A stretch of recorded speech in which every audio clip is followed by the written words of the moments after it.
Alright, so it's time to pull out the 6.5 Creedmoor. So we're going to test out a new bullet today, the 140 grain RDF.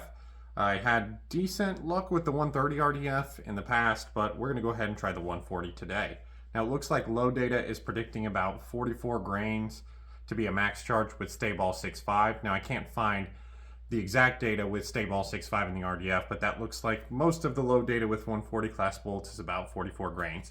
So we're going to go ahead and work our way up to 43 grains and start our loads out at 41.8. Now these hit the lands of my rifle at about 2.880 cartridge overall length, so we're going to shoot them at 2.850 today.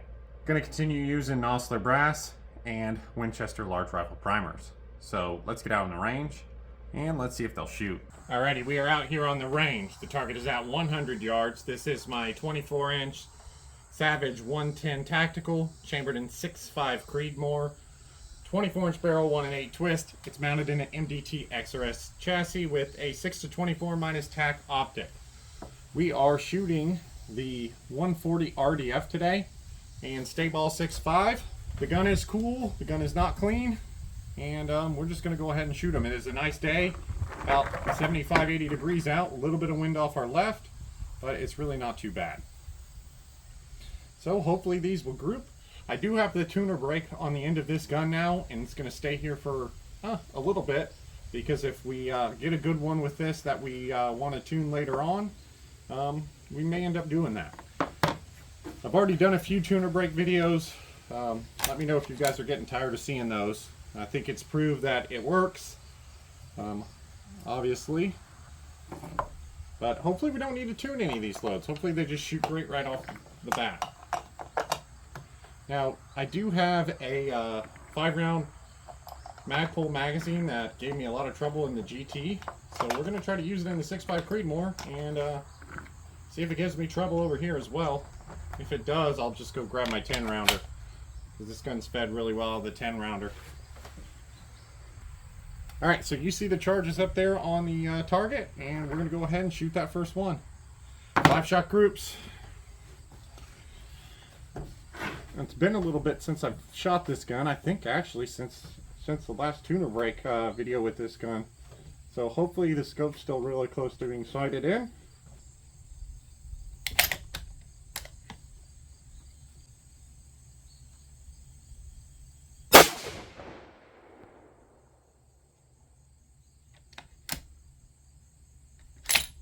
Okay, so it looks like that one went a bit low, didn't it? We'll see if they're all going to group down there, and then if they are, probably move the scope up a bit.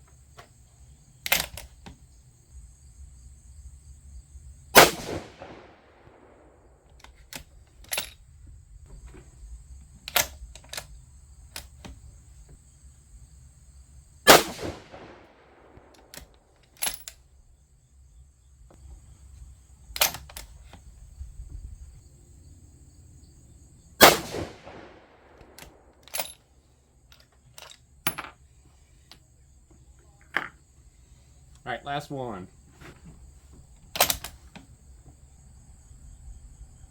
Alright, it kind of tightened in there, didn't it? After about those first three, the group didn't get any worse. Velocity's quite slow here. This is a pretty heavy, long bullet for Creedmoor, but let's see. Alright, so those 5 averaged 26.42, but with a 28 SD. So pretty bad looking SD. Stream spread was 62, so that's no good. See if things will tighten up here as we go up with charge weight.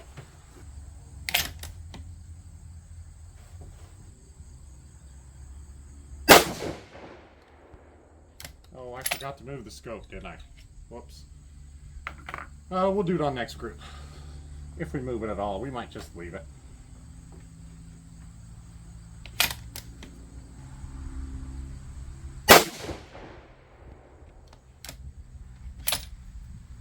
Seem to tighten up a bit. See if it stays tight like that.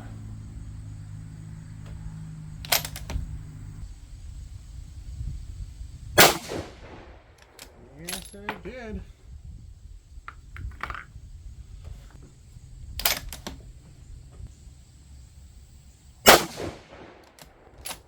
Stringing them a little vertical, but still a good looking group.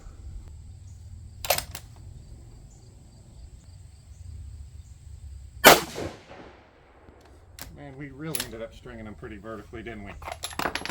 Holy cow. But still not bad. I think what I'm going to do is I'm going to go ahead, I'll give you the velocity here, but then we're going to let this thing cool down. That one was 2673 feet per second with a 22 SD. I'm going to let this thing cool down because it's smoking hot. This thing's warming up pretty quick today. And then we'll come back and shoot the other two groups. Alright, so we'll let the gun cool down for probably about 20 minutes or so. It's not cold because the sun's beating on it and it's a black barrel, but it's definitely pretty much cooled down as much as it's going to here. I did go ahead and move the scope up about 0.4 mils to get us a little bit closer to that orange dot. And we're going to go ahead and shoot these next two groups. Still just a little bit of wind off our left, but it's really a pretty decent day still.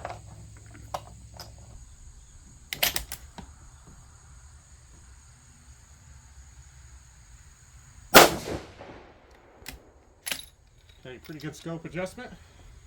Got us pretty close there, didn't it?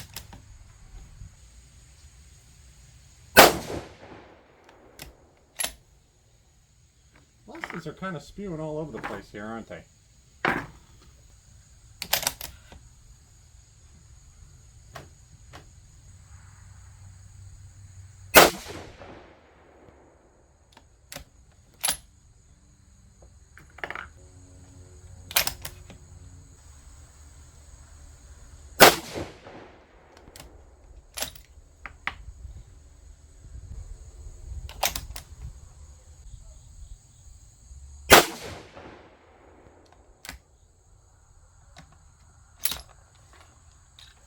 Not a bad looking group, but again, kind of velocity spraying all over the place. We had some from, what, 2660 to 2720 something?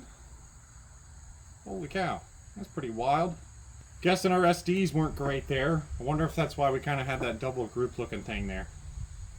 Yeah, so extreme spread on that one was 79, 2699 feet per second average with a 34 SD. So really not good. Staball 6.5 is not doing us any favors here. And really, I feel like Staball 6.5 has been one of the better ball powders I've had experience with, so I'm a little bit surprised there. Let's go ahead to this top load and see if we can hit that magic node.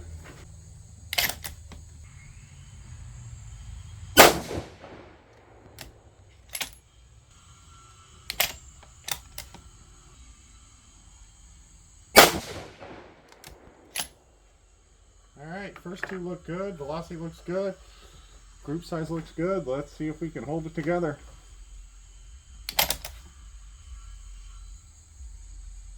And guess not. Guess not. Just had to throw that one nice and low, didn't we?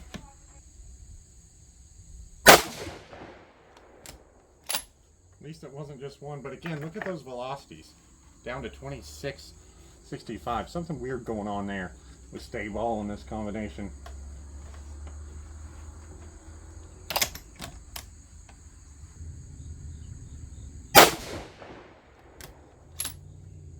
Yeah. Anyway, groups don't look terrible. It looks like the RDF's going to try to group for us, which is good. I've had some RDFs in the past that were pretty problematic, but let's see here. Those five, we averaged 2687 feet per second, 13.1 SD, which I guess isn't too bad, and 36 extreme spread. So not terrible, but not awesome either.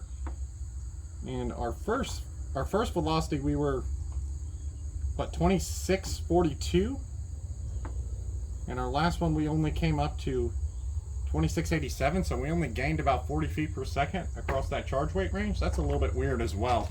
But anyway, let's get over there. Let's take a closer look at the target. Alrighty, so taking a look at our target here. Decent looking target overall. As far as group size goes, that first load at 41.8 grains, we shot 2642 feet per second, 28.2 SD, and a 0.84 inch group. So bad SDs there.